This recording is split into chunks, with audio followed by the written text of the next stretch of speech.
Salam sejahtera dan salam serak sayang bersama saya Janet Bennett. Tumpuan berita. Pertandingan bahas Piala Premier Sarawak kini kembali setelah penganjurannya tertangguh sebelum ini susulan penularan wabak COVID-19. Menteri Pendidikan Fadlina Siddiq berkata, matlamat pertandingan bahas itu adalah bagi memupuk, memperkukuh dan memperkasa bahasa Melayu dalam kalangan para pelajar di negeri ini. Pertandingan bahas Piala Premier Ketua Menteri yang akan kita wujudkan kembali di Sarawak ini sebagai salah satu anjuran besar untuk kita memupuk dan memperkukuh dan serta memperkasa bahasa Melayu di kalangan para pelajar kita. Jadi ini antara program yang saya fikir mendapat dukungan penuh daripada Premier sebentar tadi dan lain-lain. Beliau berkata demikian ketika ditemui media selepas melakukan kunjungan hormat terhadap Premier Sarawak Datuk Patinggi Tan Sri Dr. Abang Abdul Rahman Zuhari Tun Datuk Abang Peng di Wisma Bapak Malaysia Kuching pada Jumaat. Hadir sama dalam kunjungan itu ialah Menteri Pendidikan Inovasi dan Pembangunan Bakat Sarawak Datuk Roland Sagahwi In dan Ketua Pengarah Dewan Bahasa dan Pustaka DBP Dr. Hazami Jahari. Fadlina juga maklumkan pihaknya juga akan menjalankan program-program pendidikan bersama dengan Kerajaan Sarawak yang akan memberikan banyak manfaat kepada semua dan menyambut Perjanjian Malaysia 1963 MA63 secara keseluruhannya. Selain itu, katanya dalam kunjungan hormat berkenaan, beberapa isu-isu pendidikan di Sarawak turut dibincangkan bersama Datuk Patinggi Tan Sri Abang Zuhari. Ya, pertamanya pastilah berkaitan isu-isu pendidikan di Sarawak yang saya fikir ini adalah antara kerja keras kita dalam menyambut khususnya MA63 dalam bercakap tentang soal pendidikan untuk semua. No one should left behind dan akses pendidikan yang kita harus utamakan yang terkait rapat juga dengan pembangunan sekolah-sekolah daif di Sarawak. Yang kedua adalah yang saya fikir panjang kami bincangkan adalah pengalaman-pengalaman Sarawak dan berkaitan dengan peneguhan institusi perpaduan dalam negara yang saya fikir juga sangat penting untuk kami terus jadikan komitmen bersama termasuk di peringkat nasional yang terkait rapat dengan perpaduan. Jadi secara keseluruhannya. Dalam pada itu, Institut Kefahaman Islam Malaysia IKIM mahu menjalinkan kerjasama dengan agensi-agensi di bawah Kerajaan Sarawak. Timbalan pengerusinya Datuk Wan Muhammad Datuk Sheikh Abdul Aziz memberitahu pihaknya mahu menjalinkan kerjasama dengan menjalankan program-program yang dijalankan oleh IKIM dalam penyelidikan, seminar, persidangan dan lain-lain lagi. Misalnya kerjasama dalam bidang penyelidikan yang boleh dilaksanakan bersama dengan agensi-agensi di bawah kerajaan negeri, termasuk program yang bersifat latihan, misalnya attachment program dan seumpamanya.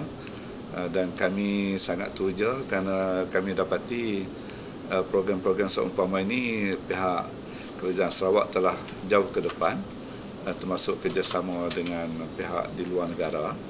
Jadi kita juga ingin tawarkan kerjasama termasuk pelaksanaan program intellectual discourse, seminar antarabangsa dan seumpamanya. Beliau berkata demikian kepada media selepas melakukan kunjungan hormat kepada Premier Sarawak Datuk Patinggi Tan Sri Dr. Abang Abdul Rahman Zuhari Tun Datuk Abang Openg di Wisma Bapak Malaysia Kuching pada Jumaat. Hadir sama dalam kunjungan hormat itu ialah Menteri Utiliti dan Telekomunikasi Sarawak Utility Datuk Dr. Abdul Rahman Junaidi yang di-Pertua Majlis Islam Sarawak MIS Datuk Misnu Taha dan Ketua Pengarah IKIM Profesor Matia Dr. Muhammad Azam Muhammad Adil. Datuk Wan Muhammad menambah, IKIM akan menjadi jambatan untuk memperhebatkan kerjasama dengan mana-mana agensi di bawah Kerajaan Sarawak untuk manfaat bersama. Beliau menambah, selari dengan misi dan fungsi IKIM selaku agensi yang memberi fokus kepada penyelidikan, perundingan dan menggalakkan persefahaman, IKIM melihat Sarawak sebagai model untuk mempergiatkan lagi agenda memupuk keharmonian antara rakyat Malaysia yang mempunyai pelbagai latar belakang, agama, kaum, budaya dan sebagainya. Dalam kunjungan hormat itu, beliau turut berkongsi mengenai aktiviti-aktiviti yang dijalankan oleh IKIM kepada Premier Sarawak.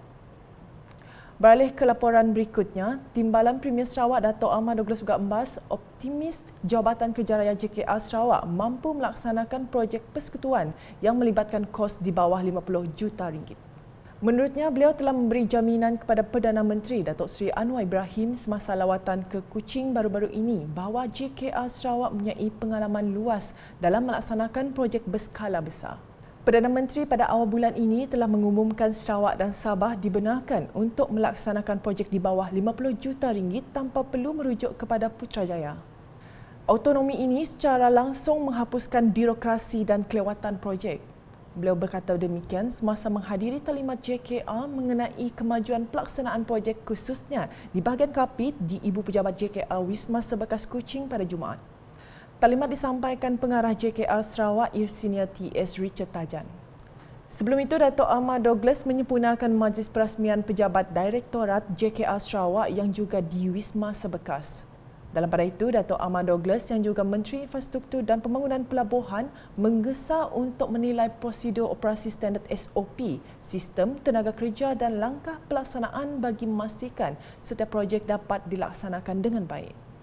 Beliau turut berpuas hati dengan indeks prestasi utama KPI JKR Sarawak iaitu sifar projek sakit dan berharap ia mampu membawa imej baharu dan positif kepada jabatan itu pada tahun ini. Paparan berita selanjutnya, budaya kunjung mengunjungi sempena hari perayaan masyarakat pelbagai kaum di negeri ini mampu memupuk semangat perpaduan menerusi konsep Malaysia Madani. Timbalan Premier Sarawak Datuk Seri Profesor Dr. Sim Koo Hian berkata, amalan tersebut harus dikekalkan dalam kalangan masyarakat tanpa mengira kaum dan agama. Katanya, sebagai rakyat Sarawak, masyarakat di negeri ini wajar memperkukuhkan lagi perpaduan dalam kalangan mereka menerusi kunjungan sambutan perayaan. Beliau berkata demikian semasa bersama isterinya Datin Sri N. Ong Seok Yen berkunjung ke beberapa kediaman pemimpin Cina di Bintulu pada Khamis. Turut mengiringi beliau ialah Adun Tanjung Batu, Johnny Pang Leong Ming, Residen bahagian Bintulu, Nyurak Keti serta pegawai-pegawai kanan kerajaan. Sementara itu, seramai 200 peserta menyertai program keusahawanan Wanita Bangkit KPWKM anjuran Kementerian Pembangunan Wanita, Keluarga dan Masyarakat KPWKM. Menteri Pembangunan Wanita, Keluarga dan Masyarakat Datuk Seri Nancy Sukri berkata, program tersebut merupakan inisiatif yang diberikan kepada golongan wanita bagi menjana pendapatan. Jelas beliau, inisiatif tersebut adalah menerusi modal kecil di dalam bidang e-dagang dan perniagaan tidak termasuk di bawah skim di Kementerian Kesewanan, Tekun dan Amanah Ikhtiar Malaysia AIM. Sehingga bulan Disember 2022, kita telah mengadakan program ini untuk 14,770 peserta. It's very important because ramai wanita yang terjejas masa COVID dan mereka tidak ada pekerjaan, so kita bantu mereka. So this is one of them. Kita bagi tunai tau. Tunai masuk dalam akaun lah. So you see how kita nak membantu wanita bangkit dari sudut ekonomi ya. Beliau berkata demikian ketika ditemui media di Dewan Lakis Masjid An-Nur Sibu pada Khamis. Program tersebut dilaksanakan menggunakan pendekatan psycho-education melalui Pusat Sokongan Sosial Setempat PSSS. Ia bagi meningkatkan kesedaran serta menggalakkan penerokaan ilmu baharu menerusi sokongan emosi kepada golongan wanita agar lebih bersedia untuk memulakan kehidupan yang baru akibat penceraian, penderaan dari segi fizikal atau emosi, peningkatan kos sara hidup atau hilang punca pendapatan kesan pandemik COVID-19. Dalam pada itu, penduduk di Kampung Semarang Pusat digesa agar berhati-hati susulan fenomena air pasang besar dan hakisan di kawasan muara Sungai Saribas ketika ini. Ia berikutan kediaman penduduk Kampung Semarang Pusat terletak berdekatan dengan muara Sungai Saribas dan berpotensi mengancam keselamatan penduduk apabila berlaku air pasang besar.